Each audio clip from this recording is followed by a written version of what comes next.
I'm just going to collapse in a heap. Well, I guess you all can see the fruit of our recent expenditures and Manuel's very diligent hard work. Came up Friday and finished off hanging the TV sets that are back behind me. If we get one more glitch ironed out, and so what we're hoping is that the screens will not flicker and go to black and come back and go to black and come back like our overhead was doing.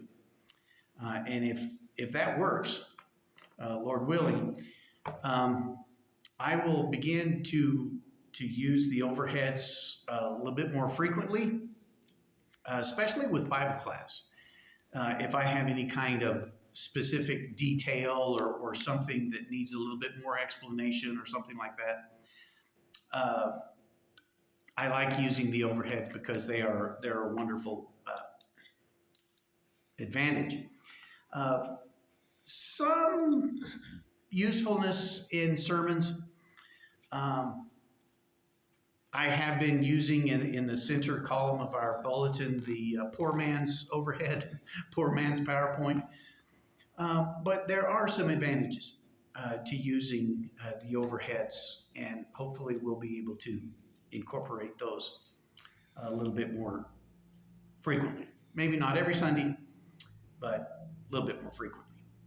All right, we are drawing to a close. We've still got a chapter and a half to go, but we are drawing to a close of our study of 1 Peter.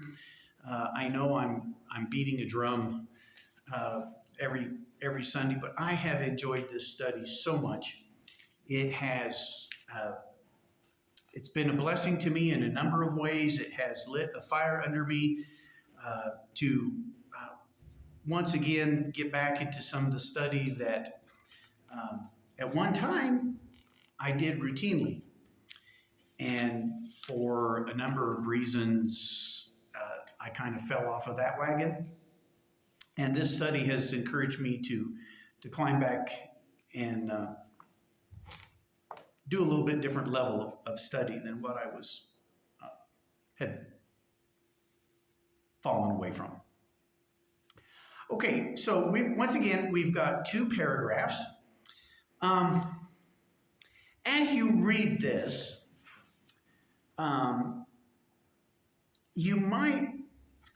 there's a legitimate argument that the first paragraph is standalone, verses chapter 4, verses 7 to 11.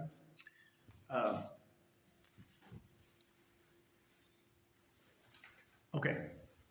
Did I break it? Oh. Wow, just curious. My face has a rather shocking effect on certain cameras, but anyway. So you could argue that at the conclusion of this first paragraph in verse 11, that Peter intended that section to come to a complete end. He kind of offers a little benedictory prayer, a little benediction prayer. I think, however, because he comes back to the idea of judgment in the second paragraph, verses 12 to 19, I honestly think that he probably intended this entire section from verse 7 all the way down to verse 19 to be a coherent whole. Be that either way, they are two very distinct paragraphs. And so we want to read them as such. So somebody has a real good loud reading voice. If they could read chapter 4, 1 Peter chapter 4, verses 7 to 11. If somebody could read that for us. Manuel? The end of all things is near. Therefore, be clear-minded and self-controlled so that you can pray. Above all, love each other deeply, because love covers over a multitude of sins. Offer hospitality to one another without grumbling. Each one should use whatever gift he has received to serve others, faithfully administering God's grace in its various forms. If anyone speaks, he should do it as one speaking the very words of God. If anyone serves, he should do it with all the strength God provides, so that in all things God may be praised through Jesus Christ. To him be the glory and the power forever and ever. Amen. All right, that's the little prayer that I said might be a very definite clue that Peter ends his thoughts right here, and then the next sentence begins an entirely different set of thoughts. Um, that very well could be. I have included verses 12 to 19 with this paragraph, but um, they are distinctly different. Okay, Manual's translation says the end of all things is near. The ESV offers a little bit different wording there. The end of all things is at hand. Are there any other translations there that reads a little bit? Yeah. The New English translation, for the accumulation of all things is near. Okay. The word, Greek word here is telos. If you're familiar at all with any kind of Greek or derivative languages, if you've ever heard the word teleology, any word that has the word telos in it. Yeah, the King James says that the end is at hand. Okay, it uses the phrase at hand. That's when I was reading this before, I'm looking at some references. It says in the New Testament, when you see the word end, it doesn't mean like a chronological point in time. It's like a consummation. Yeah. It's, for instance, there are two different words in Greek for time. There's chronos, which we get the word chronology. That's time. But there is also, and it escapes me right now, there's another word that has the connotation of important time. We all exist in this vast ocean of time, right? But there are various significant times within our daily time that we emphasize. There are times of the year that are important. In fact, for the overwhelming majority, or I don't say overwhelming, for a majority of Christians right now is a period they refer to as Lent, right? It's leading up to Easter. And Easter is a huge, important, significant time in the church calendar. Christmas is a significant time. For Americans, the 4th of July is a significant time. And so Peter here is not saying the end of chronology is at hand. That would be kind of silly, because Peter was writing almost, and we're coming up on the 2,000 year mark for many of the events of the New Testament. If Jesus was born somewhere around, and this is kind of funny, 4 years before Christ, which scholars have kind of arrived at, then roundabout now he was in the process of, he was early adulthood. We think he was round about 30 when he began his ministry, so would not have been a pure 2,000 years ago. But it's just kind of a fascinating thought that chronology-wise, Peter is writing 2,000 years ago, and yet he's saying the end of all things is at hand. It's close, it's near, it's certain, even though it's not immediate. The Greek term for this is the end of a series of events. The consummation. Yes. The apostles were very aware of the fact that the time in which they were living was pivotal. And so Paul could talk about, in fact, the second coming for him was so real and so certain that he really stressed to his readers, it could happen today. It could happen tomorrow. Because we're living in a time that is 2,000 years after that, we're kind of like, oh, ho-hum. Yeah. Judgment Day's coming. Yeah. But it hasn't happened for 2,000 years. It may not happen for another 2,000 years, so I don't have to worry about it. And Peter's saying, not so fast.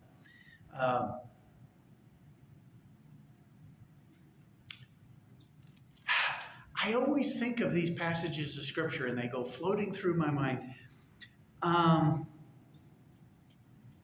Where is it that the biblical author talks about a day for the Lord is like 1,000 years and 1,000 years like a day?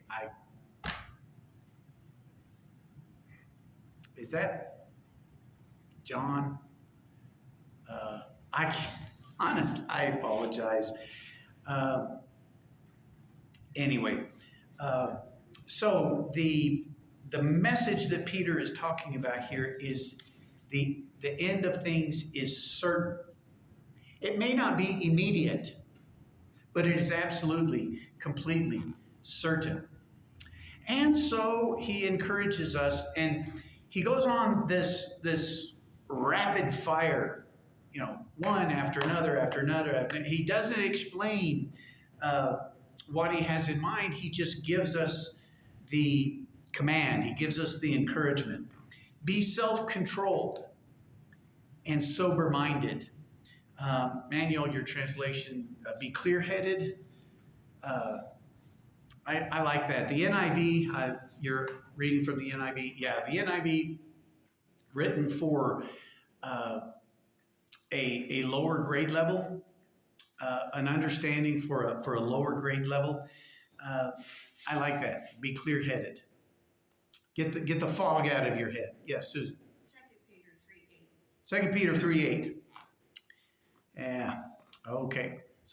There was a tiny little voice that said it was in Peter, but it obviously wasn't in 1 Peter, so I wasn't going to embarrass myself. So I appreciate that.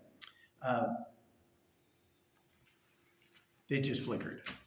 Rats. It disconnected. Oh, okay. Bummer. Okay, so the glitch remains. Our gremlin is floating around somewhere. We're going to work on fixing that. Okay. Self-control. What would be the opposite of self-control?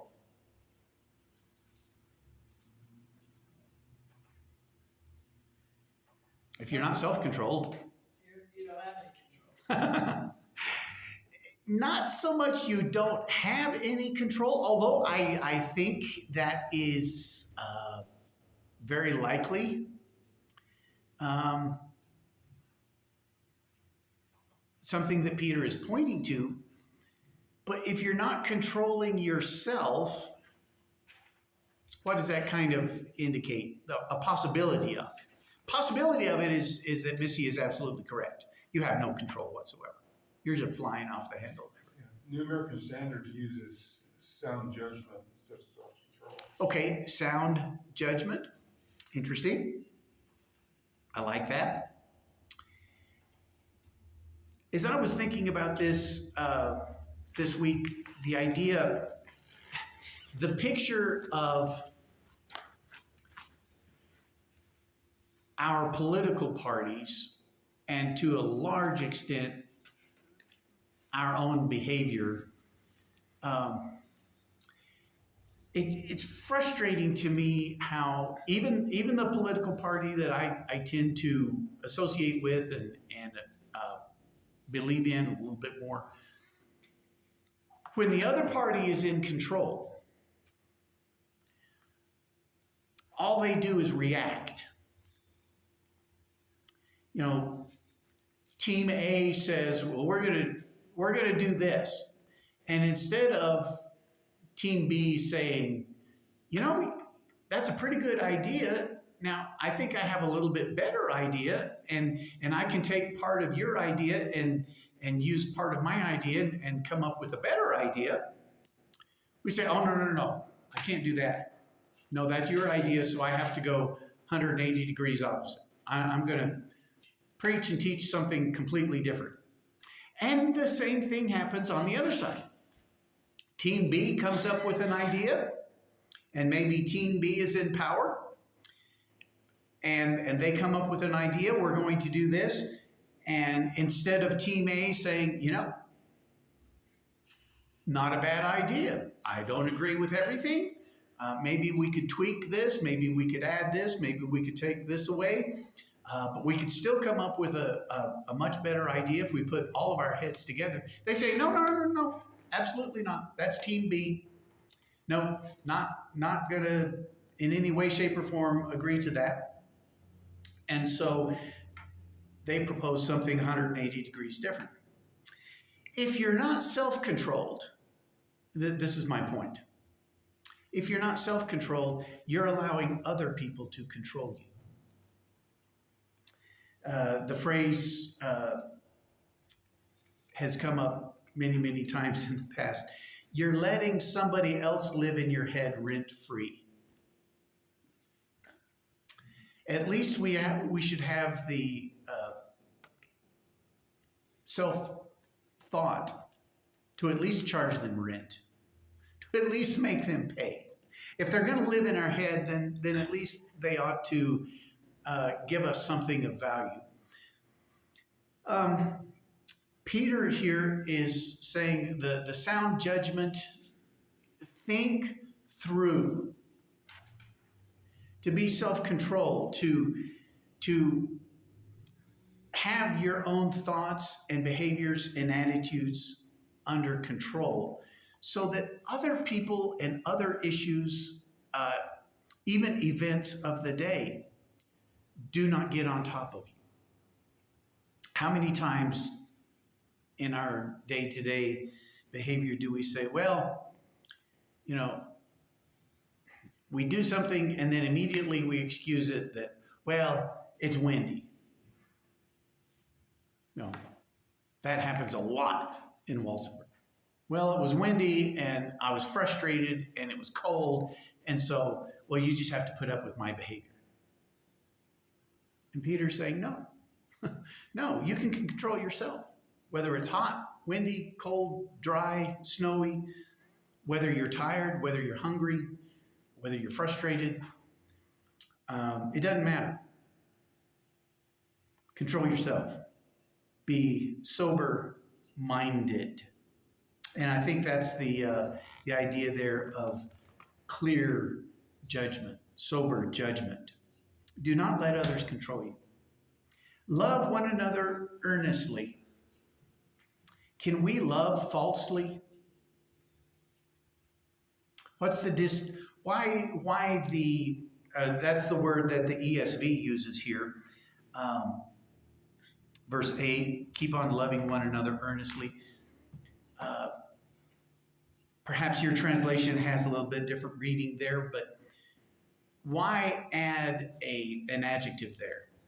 Why add a clarifying word? Why not just say love?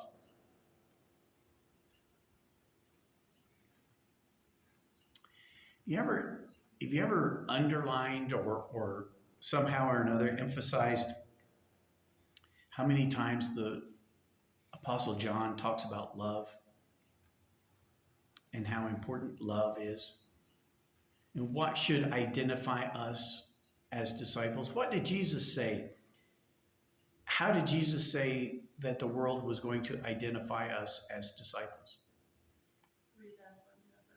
Because we love one another. And you go back to the early centuries, and the thing that really drew people into the church was not the doctrine, was not the teaching, not the preaching. The thing that the Romans saw, the things that the Greeks saw, the things that the pagans saw, was that this group of people that called themselves Christians behaved so differently. They took care of each other. Not only each other, but they took care of others out in the community. One of the things, this is kind of an interesting footnote in history. One of the things that really stood out in the first century was that if a community, a village, whatever, recognized that someone had died outside of a stranger, okay, a passerby, whatever, they notice that there's a body out there, right? They didn't know how that person died. So that person was cursed. And if they did anything to that body, they would just drag it further away from the community so that it wouldn't pollute the community. One of the things the early Christians did was they would go out and they would collect that body and offer it a proper burial. And why are you doing that? That body is cursed. Oh, we're doing that because that human body deserves dignity, deserves to be buried. So they took care of sick people, they took care of dying people, they took care of dead people, dead bodies. And so just a tremendous response to these commands. And I'm running out of time. Okay, show hospitality.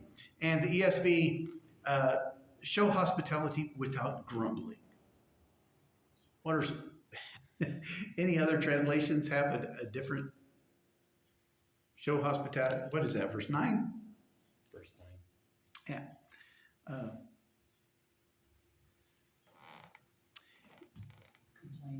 Complaining. Yeah. There again, one of the hallmarks of the first century was the fact that Christians ate in one another's homes.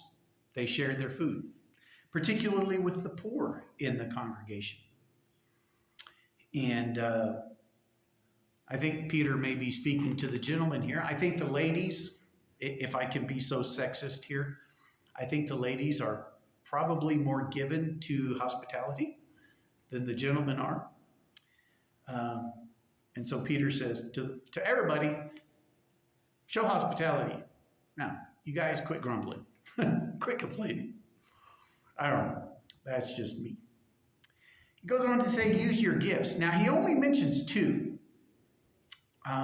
speaking and serving, but I think the instructions can certainly be expanded. And the purpose of all of this is to glorify God. We don't serve to serve people. I think sometimes we get this backwards. We don't serve to serve people. We serve to serve God. We serve to honor God. And that's critical. Any thoughts or comments about this first paragraph? We need to, the second paragraph is not quite as detailed, but we do need to get into it. Any comments about this first paragraph? Yeah, Jeannie. The word, above all, keep your love for one another. The word in this version that's mentioned is constant. Okay. Continual.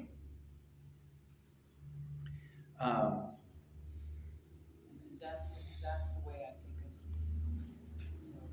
the church that I've known my life. That's the difference. They will always be there. That sense of constancy. I like that. Is a little bit different flavor than earnestly. And so I like that. The really nice thing is when we have several words for a concept in the Bible, is if we can see all of them. Yes. That's why I really encourage the reading of multiple translations,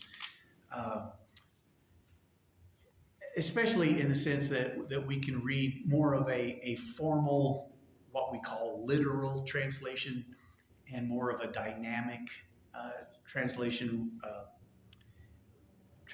that's geared more for a younger age set, or an age set, or a group of people that doesn't have the vocabulary. For instance, the King James. Today, back when I was in high school, in college, the King James was rated at like a 12th grade level. I think it's got to be way beyond that today, simply because our reading levels keep declining. Whereas the NIV, I think, is somewhere around an 8th or 9th grade. The ESV is probably pretty high. It's a higher level, simply because the sentence construction. The NIV is going to have a lot shorter sentences. A translation that's designed for younger readers is going to have shorter sentences, and subjects and verbs are going to be very clear and very identifiable. And the variation in words. They're going to have words that are easier to understand. Sometimes that's a good thing, and sometimes you got to come back to the more formal translations. Then there's the New American Standard. From what I understand, that's the one Jesus used. Yeah. No, maybe Paul or Peter, but the one Jesus used was the RSV. No, actually, probably the one that Moses wrote was the RSV. That's when I stand in line, I'm going to hold up my RSV and I'm going to say, "See, God, I use the RSV." No, that's the one that I was trained in. That's the one that I feel the most comfortable with. Even though, if I have a passage of scripture that's ingrained in my memory, 99% of the time it's going to be King James, because that's what I heard growing up. Okay, verses 12 to 19. I'll go ahead and read this. There's not a whole lot, but there are some high points. Beloved, and I love that phrase, beloved, do not be surprised at the fiery trial when it comes upon you to test you, as though something strange were happening to you. But rejoice, insofar as you share Christ's sufferings, that you may also rejoice and be glad when his glory is revealed. If you are insulted for the name of Christ, you are blessed, because the Spirit of glory and of God rests upon you. But let none of you suffer as a murderer or a thief or an evildoer or as a meddler. Yet if anyone suffers as a Christian, let him not be ashamed, but let him glorify God in that name. For it is time for judgment to begin with the household of God, or at the household of God. And if it begins with us, what will be the outcome for those who do not obey the gospel of God? And if the righteous is scarcely saved, what will become of the ungodly and the sinner? Therefore, let those who suffer according to God's will entrust their souls to a faithful Creator while doing good. I want to say, there are people that don't like the idea of God testing us, and yet it is a thoroughly biblical. James, we back up in our paper translations, we back up a few pages. James writes, "Count it all joy, my brothers, when you meet trials of various kinds, for you know that the testing of your faith produces steadfastness. Let steadfastness have its full effect, that you may be perfect and complete, lacking in nothing. I want to draw a very clear distinction between the word test and the word tempt. And when people don't like the idea of God testing us, I think in their mind, they're saying that test is the same as tempt. I'm pretty sure this is John, clearly says God does not tempt anyone. Maybe it's James. God does not tempt anyone. But it is very clear, at least in my reading of the scriptures, that God does test us. He tested Abraham. He tested Moses. Tested many characters throughout the Old Testament. And so to be tested, think of it this way. A silversmith will get in his little vat, and he'll put silver in there and heat it up. As that silver heats and melts, all of the dross, all of the impurities in that silver will float to the top. And so the silversmith can scoop off all of those impurities, and what he has left then is pure silver. Same thing with gold. When God tests us, it's not an algebra test, right? It's not a calculus test. It is a test to remove the impurities. When we are tested, God is purifying us. That is the biblical definition and understanding of the word test. And so Peter says, don't be surprised at these fiery trials and tests as if something new is happening to you. No, God has been doing this for his people for millennia. And it's actually a good thing. I want to be purified. I want to be made perfect. I don't want to appear before God with all the dross, with all the impurities. I want all of those removed. Now, it's going to hurt. Okay? It hurts. The fiery trials are not fun. But, and this is repeated, we've already read this in 1 Peter, if our sufferings are connected to the sufferings of Christ, if we are suffering as a Christian, if we are suffering for righteousness' sake, if we are suffering for God's will, then we will be blessed. Matthew chapter 5, verse 10. What does Matthew chapter 5, verse 10 say? Everybody?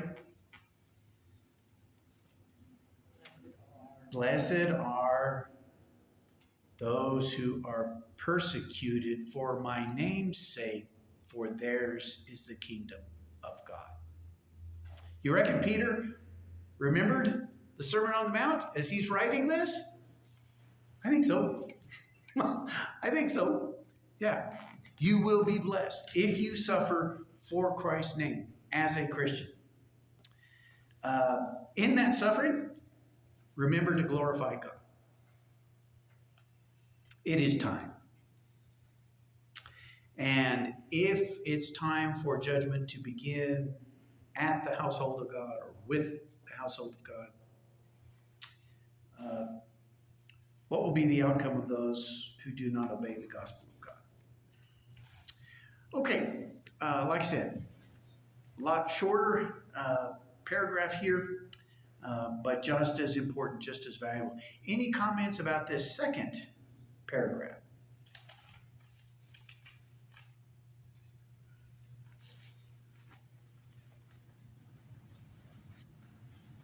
Any questions? Comments? I like that last little verse there. Therefore, let those who suffer according to God's will entrust their souls to a faithful Creator while doing good. Don't give up. Don't quit. Winston Churchill's famous encouragement to the people of England during the darkest days of of World War II. Never give up. Never give up. Never, ever, ever give up. It's not that our Christian walk is going to be easy, but we don't ever give up. Keep on keeping on. Okay, well, if there's no further interruptions, questions, comments, let's conclude and take a break, get ready for our worship services. Folks are starting to come in for our worship service.